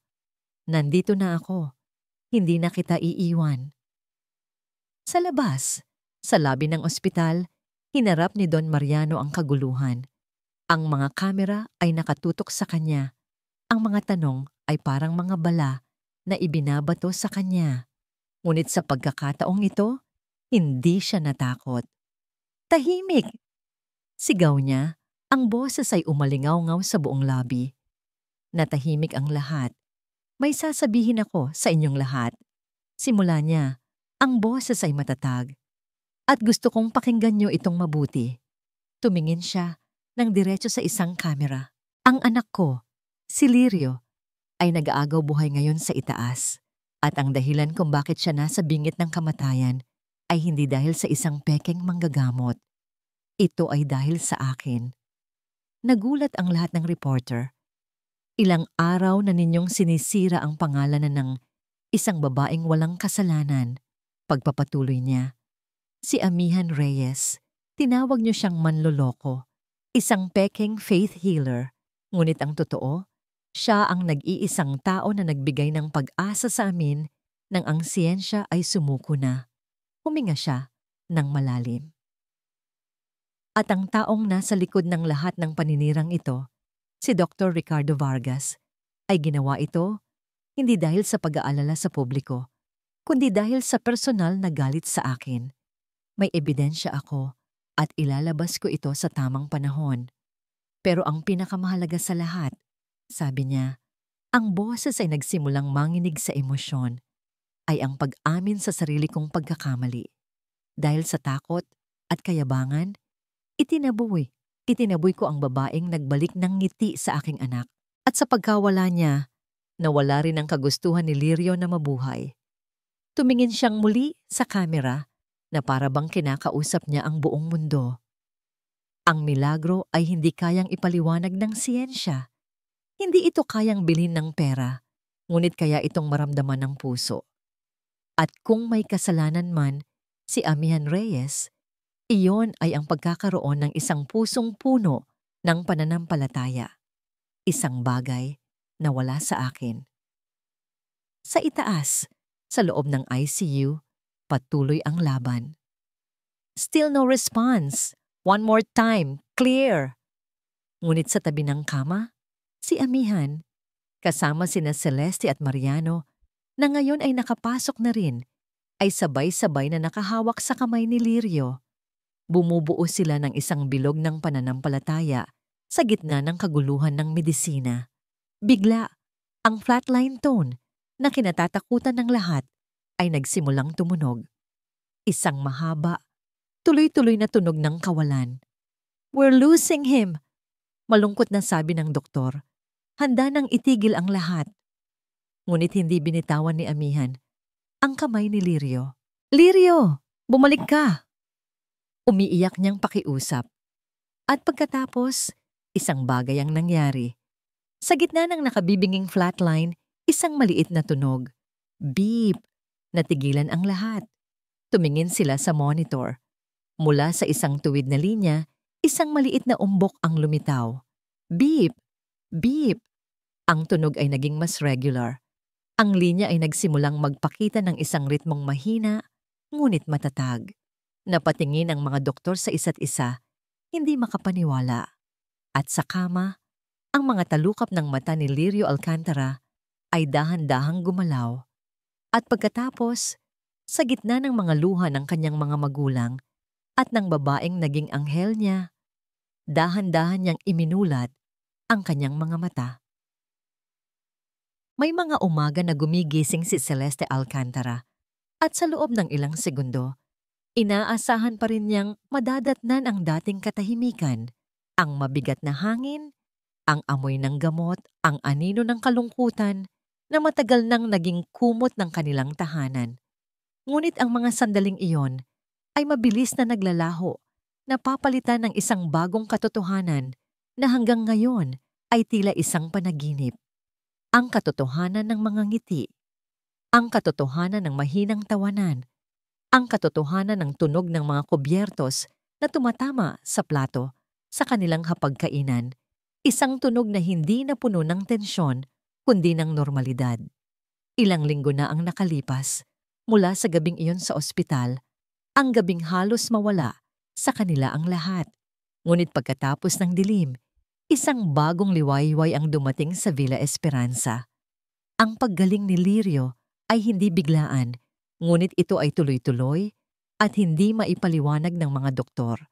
Tinawag nila itong remarkable recovery fueled by immense psychological uplift. Ngunit para kay Celeste, isa lang ang tawag dito, isang himala. Ang iskandalo na yumanig sa kanila ay nagbago rin ng direksyon. Tinupad ni Don Mariano ang kanyang pangako. Ang mga ebidensya laban kay Dr. Ricardo Vargas, mga recorded conversations, mga testimonya mula sa mga dati nitong kasosyo ay inilabas. Ang dating respetadong doktor ay naharap sa mga kaso at tuluyang nasira ang kanyang pangalan. Ang publiko, na dati mapanghusga, ay ngayon ay nabighani sa kwento ng pananampalataya at pag-ibig ng isang pamilya. Ang pangalang Alcantara ay hindi na simbolo ng kahihiyan, kundi ng isang modernong milagro.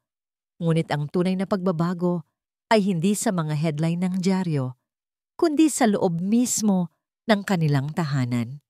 Isang umaga, sa kanilang hardin, nag-aalmusal ang pamilya.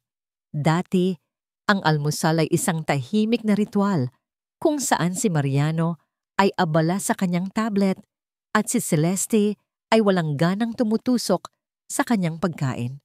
Ngayon, ang tablet ay wala na. Si Mariano ay nakaupo sa tabi ni Lirio, matiyagang tinutulungan itong hiwain ang kanyang pagkain. "Kaya ko na pa," sabi ni Lirio, na ngayon ay malakas na at nakakaupo na nang walang suporta. Kinuha niya ang tinidor at matagumpay na isinubo ang isang piraso ng mangga. "Magaling anak," proud na sabi ni Mariano. Isang nangiti na dati napakadalang masilayan ay ngayon ay malayang gumuguhit sa kanyang mga labi. Napangiti si Celeste habang pinagmamasdan ang kanyang mag-ama. Tumingin siya kay amihan na tahimik na umiinom ng kanyang kape sa tabi niya, na para bang isa na talaga itong bahagi ng kanilang pamilya. Ang babaeng ito, ang anghel na ipinadala sa kanila. Paano niya ito pasasalamatan? Walang halaga sa mundo ang kayang tumbasan ang ginawa nito para sa kanila. Pagkatapos ng almusal, habang naglalaro ng chess sina Lirio at Mariano, marahang lumapit si amihan kay Celeste. "Senyora," mahina niyang sabi. "Celeste, tawagin mo akong Celeste." Malamig na pagtatama ng ginang, ngumiti si amihan. "Celeste? Nais ko po sanang magpaalam." Natigilan si Celeste. "Magpaalam? Aalis ka? Bakit?" "Ang Lirio po ay malakas na," paliwanag ni amihan. "Malapit na po siyang makalakad muli. Ang misyon ko po rito ay tapos na. Panahon na po para umuwi ako sa aking pamilya sa baryo." Pumasok si Don Mariano, narinig ang huling bahagi ng usapan. "Umuwi? Amihan, hindi maaari. Manatili ka rito. Ituturing ka naming pamilya. Kahit anong gusto mo, ibibigay namin. Isang bahay, isang negosyo. Sabihin mo lang." Ito ang alok na maaaring magpabago sa buhay ng sinuman. Ngunit umiling lamang si amihan. Ang kanyang ngiti ay sinsero at walang bahid ng pag-iimbot. "Salamat po, Don Mariano, Senyora Celeste. Pero ang tanging yaman ko po ay ang aking pamilya at ang pananampalataya ko. Masaya na po ako doon. Ang makita pong muling masaya si Lirio, iyon na po ang pinakamalaking gantimpala para sa akin." Naiwan silang walang masabi. Ang kadalisayan ng puso ni amihan ay isang bagay na parehong hinangaan at ikinahiya nila. Narinig pala ni Lirio ang kanilang usapan. Gumulong ang kanyang wheelchair palapit sa kanila. Ang kanyang mukha ay nalungkot. "Aalis ka na, Ate Ami?" tanong niya. Ang boses ay may bahid ng pighati. Lumuhod si amihan sa harap niya para magpantay ang kanilang mga mata. "Oo, Lirio. Pero hindi ito paalam. Isa lang itong hanggang sa muli." Hinawakan ni Lirio ang mga kamay ni amihan. "Nangako ako sa sarili ko, ate, na kapag tuluyan na akong gumaling, kapag kaya ko nang maglakad mag-isa." Tumingin siya sa kanyang mga magulang. Pagkatapos ay muli kay amihan. Ang kanyang mga mata ay nagniningning sa isang bagong determinasyon. "Paggaling ko, Ate Ami, ako naman ang pupunta sa inyo. Ako naman ang dadalaw sa Baryo Luntiang Bukid." Isang matamis na ngiti ang sumilay sa labi ni amihan. Niyakap niya ang bata ng mahigpit. "Aasahan ko yan, Lirio. Aasahan ko yan." Dumating ang araw ng kanyang pag-alis. Ang buong mansyon ay nalungkot. Bago siya sumakay sa sasakyang maghahatid sa kanya pauwi, may kinuha siya mula sa kanyang bayong, isang maliit, kulubot na buto. Lumapit siya kay Don Mariano. Inilahad niya ang kanyang palad.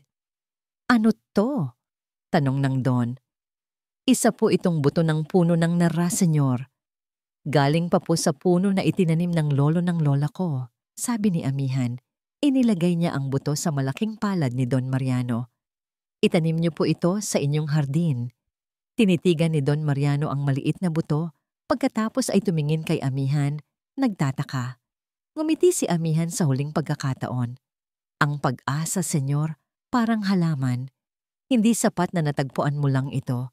Kailangan itong alagaan araw-araw para lumago at maging matatag." At sa mga huling salitang iyon, tumalikod na siya at sumakay sa sasakyan. Naiwan si Don Mariano Alcantara na nakatayo sa harap ng kanyang mansyon. Hawak sa kanyang palad ang isang maliit na buto, ang simbolo ng isang marupok, ngunit makapangyarihang bagong simula. Ang panahon ay isang bihasang hardinero.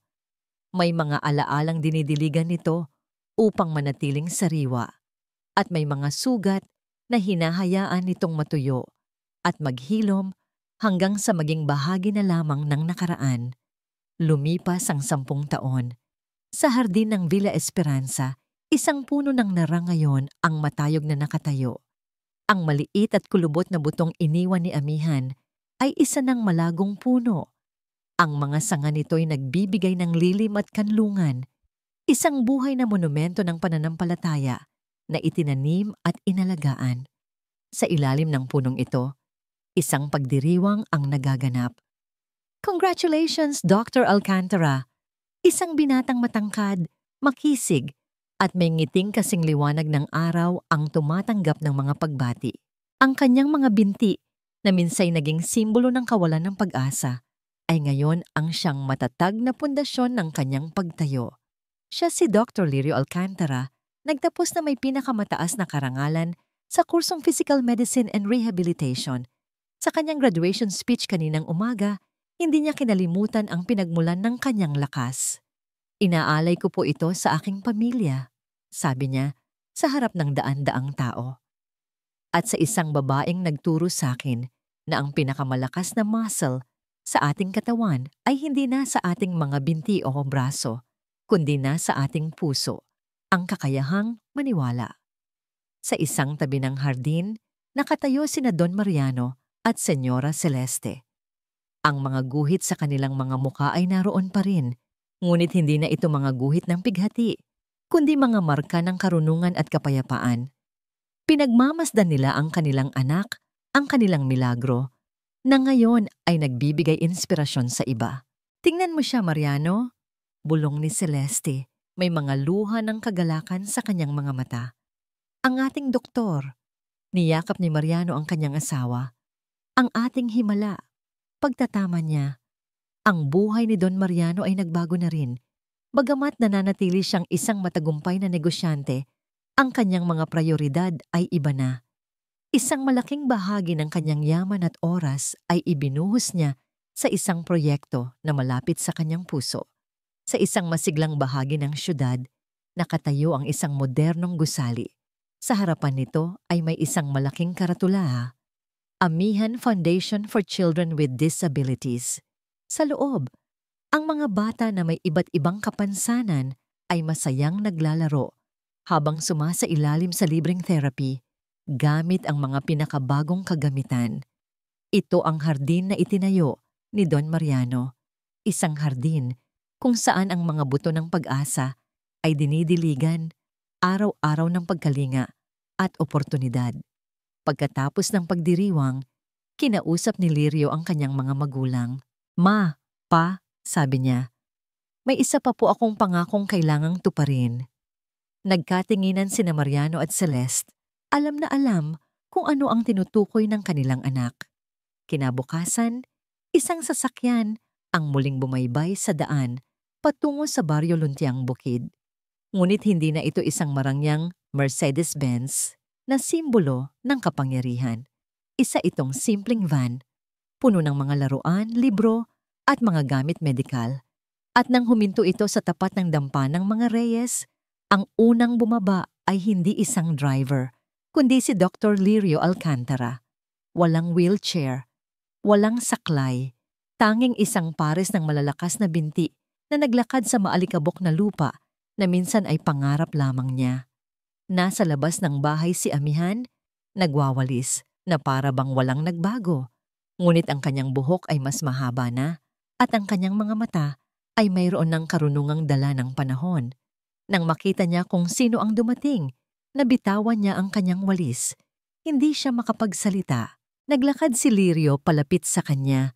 Bawat hakbang ay matatag. Bawat hakbang ay isang katuparan ng isang pangako. Tumigil siya sa harap ni Amihan. Ang nangiti sa kanyang mga labi ay kasing tapat ng nangiti ng isang batang pinangakuan ng candy. Ate Ami, sabi niya. Ang boses ay malalim na ngayon, ngunit puno pa rin ng parehong paggalang. Sabi ko sa'yo, ako naman ang pupunta. Naluha si Amihan, hindi dahil sa lungkot, kundi dahil sa isang kagalakang hindi kayang ipaliwanag ng mga salita. Walang salitang namutawi sa kanyang bibig. Ang tanging nagawa niya ay yakapin ng mahigpit ang binata.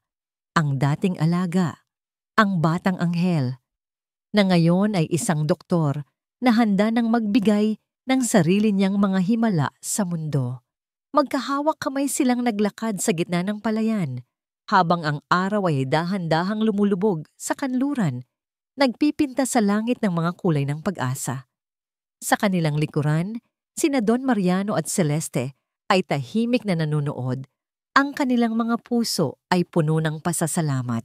Ang tunay na milagro, natutunan nila, ay hindi isang pangyayaring nagaganap ng isang beses lamang. Ito ay isang hardin.